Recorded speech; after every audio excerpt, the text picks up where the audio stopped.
Bonsoir, cher directeur. Bonsoir, chère communauté Opcom. Je viens par cette vidéo tutoriel vous faire la présentation du logiciel sur la gestion administrative. Voilà, on est là, administration. Vous l'ouvrez, vous continuez, il vous ouvre le logiciel par une partie que j'ai nommée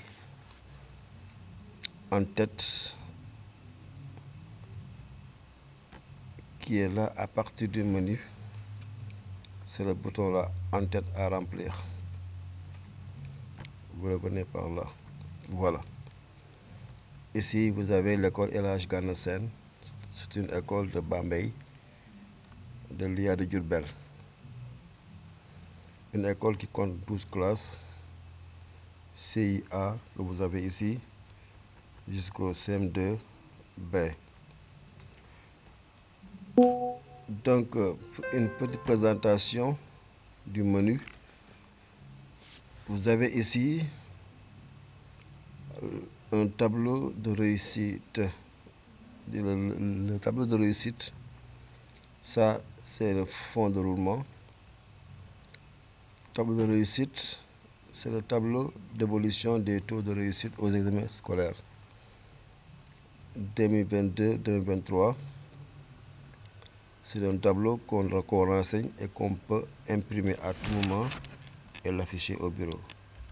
Voici l'aperçu du tableau. Donc, vous le voyez ici, l'aperçu du tableau, il est là. On remplit ce tableau au fur et à mesure que les années passent. Je reviens. Il y a le fond de roulement. Cette fiche a été prévue pour gérer les fonds de roulement. Je reviendrai sur chaque détail.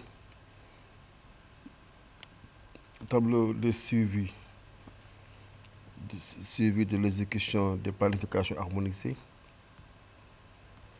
Il y a tableau des effectifs qui sont là. Tableau de registre matricule. Registre matricule des élèves. Registre matricule du personnel. Ça, registre des directeurs qui sont passés par l'école. Mais également des adjoints. Ici en bas, registre des adjoints. Voilà, tout ça, c'est des outils du directeur de l'école. Il y a le registre départ ordinaire qui est là. Il y a le personnel enseignant. Vous voyez, il y a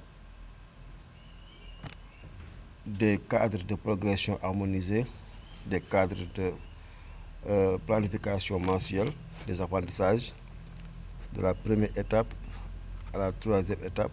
Voilà. La planification en haut, c'est pour la troisième étape, deuxième et troisième étape. La planification en bas, c'est pour la planification de la première étape CICP. Donc, c'est des formats A4. Vous pouvez les imprimer en les convertissant à A3 pour pouvoir écrire dedans, planifier dedans. Tableau, ça c'est l'emploi du temps général des classes. Pour toutes les classes, vous avez l'aperçu global sur A4, les emplois du temps que vous pouvez imprimer à tout moment et l'afficher au bureau, comme ça. Vous avez du CI au CM2, du lundi au vendredi, donc les emplois du temps de toutes les classes. On retourne également. Ici, vous avez le tableau de promo interne. Tableau de promo interne avec effectif de début d'année, passant, redoublant, abandon, exclu avec des taux qui sont calculés automatiquement. Je vais faire des démonstrations bientôt. Tableau de calcul des besoins, ça c'est pour la gestion des manuels à l'école. Registre arrivée ordinaire, voilà. Journal des matières, ça c'est le registre du journal des matières. Donc il y a le tableau synoptique également qui est là, que tu peux imprimer après avoir renseigné. Je vais vous montrer comment le renseigner.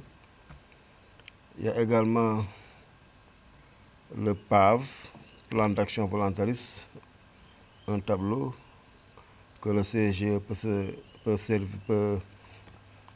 CGE peut s'en servir pour élaborer un plan d'action volontariste avec ses 4 axes, l'accès, la qualité et la gestion. Voilà, comme vous le savez. Il y a la demande d'explication, les fiches d'encadrement, les feuilles de marque pour l'EPS, le cahier de charge des maîtres, fiche d'évaluation, direction, fiche d'évaluation personnelle. Donc, c'est ça qui constitue la gestion de l'administration. En plus de ça, il y a la gestion du quantum horaire qui est déjà calé pour cette année 2022-2023. Donc, ici, vous avez du 4 au 3. Ça, c'était l'année dernière. Si vous l'avez, vous pouvez changer en mettant du 3 au 7. Cette année-ci, c'est du 3 au 7. Donc, vous changez ici, vous pouvez le faire du 3 au 7. Voilà, vous faites entrer. Ensuite, vous cliquez dessus, c'est un lien.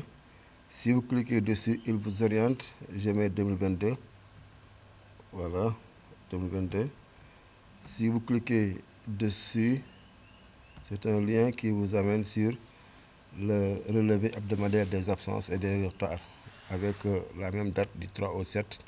Ici, vous avez 4 octobre, donc c'est le 3. Vous cliquez ici, il y a une liste déroulante, vous allez sur 3, ainsi de suite, ainsi de suite. Maintenant, les noms des maîtres seront ici, dans cette partie, et c'est à partir du menu qu'il faut les renseigner. Ici, vous avez les classes, et ensuite, c'est un petit tableau qu'il faut renseigner, maître, grade, matricule, date de naissance, lieu de naissance, fonction, discipline et contact. Cette partie, si vous le renseignez, vous pouvez après automatiquement imprimer votre tableau synoptique. Vous pouvez automatiquement imprimer votre personnel enseignant. Donc, et les noms qui seront ici. Par exemple, quand je mets Monsieur Boy ici, voilà.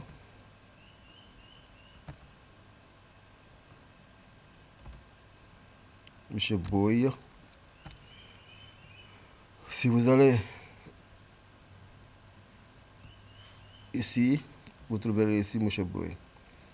Lundi, on a 5 heures de temps. S'il s'absente, on met 5 automatiquement. Vous avez l'absence, 5 heures. Donc, réalisez moins 5. Ici, on a moins 5 parce qu'on n'a pas encore calé le calendrier ici. Du 23 au 7, on prévoit 29 heures. On met 29 heures ici. Si vous retournez là-bas, vous allez voir que on a 24 heures réalisées sur les 29 heures parce qu'il y a 5 heures absence. Écart 5 heures. Il y a ce qu'on appelle le cahier de service. Vous voyez ici, ouvrir le cahier de service. Après avoir mentionné l'absence, vous allez directement au niveau du cahier de service que j'ai intégré dans le logiciel en version électronique. Là, on va voir que M. Boy était au CIA. Il est là et il s'absente le 3, lundi 3, CIA. Je mets ici. Si l'absence est justifiée, je mets ici A. Si l'absence n'est pas justifiée, je mets ici A. On considère que l'absence est justifiée, je mets ici A. Et là, automatiquement, il y a un relevé qui peut me dire le nombre d'absences accusées par chaque maître. Ici, relevé, M. Boy qui est au CIA a une absence autorisée. Voici le total. Ce tableau vous renseignera toutes les absences qu'un maître accusera durant toute l'année. Et à n'importe quel moment, tu peux l'appeler pour lui dire vous avez accusé tant de retard, dont tant justifié et tant non justifié. Si c'était un autre jour, par exemple le 5 aussi, il s'absente. Quand je mets ici A également, mais cette fois-ci l'absence n'est pas justifiée, je mets ici A non et je vais à relever pour voir que ce maître a deux absences, donc un non justifié et un non justifié. Et c'est comme ça que ça se passe pour chaque maître qui s'absente. Donc je ne voudrais pas que la vidéo soit trop longue, je vais me limiter ici et je vais revenir avec d'autres explications concernant la gestion de l'administration. Merci et à très bientôt.